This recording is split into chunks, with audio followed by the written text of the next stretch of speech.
Good morning, everybody.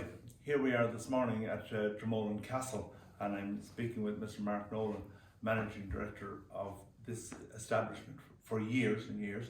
And we've been coming in here for the last 6 or 7 years. And Mark, what do you feel is the way the future is going to be now that COVID is coming to an end, and we're hoping that we're hearing that things are going to be opened up? Yeah, it's an interesting question, and I suppose we scratch our heads a couple of times a week trying to work it out ourselves. However, that being said, I mean, it's been a very positive time in a number of ways. The kind of lockdown that we're now through has allowed us to do a lot of developmental work in terms of the product, extending different things. We've developed a lot of nice paths, trails, and it's all about experiential stuff. Our booking trends, we've had a very good July, August, and we're delighted to see our North American friends travelling back. In actual fact, 27% of my business in August came out of North America. So you are travelling, which is great. I think one of the reassurances, well, there are many reassurances in dealing with Ireland, but one of the things is we're an island, first of all, and we've possibly the highest vaccination rate in Europe, if not the world at this stage, which is nearly 90%. So it's very safe. We abide by all the protocols. We try to do it here in a very subtle way. We don't want it to be in your face, because we know you're coming to have a really unique experience if you want to come to stay in Dromoland. So we really work on that to make sure that while the protocols are in place, they're done in a very subtle way, and that you still have that wonderful experience with us.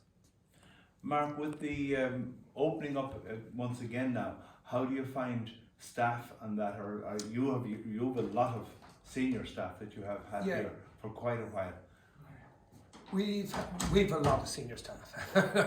No more senior than myself. In actual fact, believe it or not, there are some staff that are here longer than I am, and I'm here 32 years. So that's no mean feat.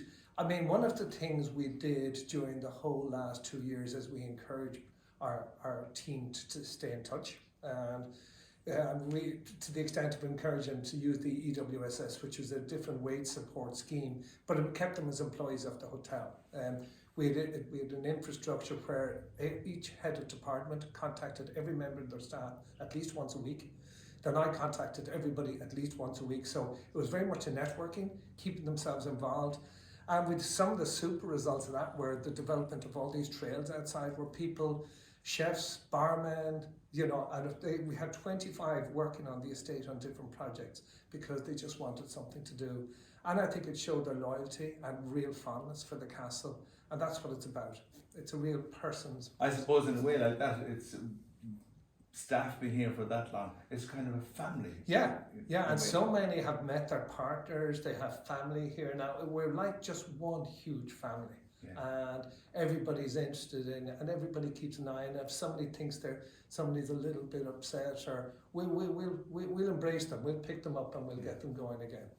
Then Dromoland Castle then is not only just a hotel, there are so many other activities that's to be had here.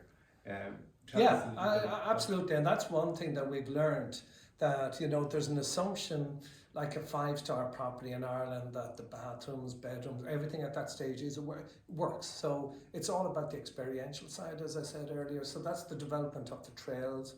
We introduced paddleboarding out in the lake this year, which was very successful, even though it's not, you'd think it's more Malibu, but it's not. And it's been great fun. And we're also looking at different things. We planted an orchard while we were in closure, and we're now developing with the company our own grape. We're going to press our own wine. Now that's going to take 3 years, but we're looking at all that kind of thing. Jane O'Brien has joined us, and she's a historian, and she does a historical walk of the castle and the estate twice a week. And our gardener Dorothy does a walk around her gardens twice a week. This is all complimentary. So it's just nice to have those things that you can invite the guest. When they're paying a room rate, they say, well, look, there's also these kind of things are included. They love that idea. And one other area we've really focused on in the last 12, 18 months is our green footprint and what we're doing from an ecological point of view.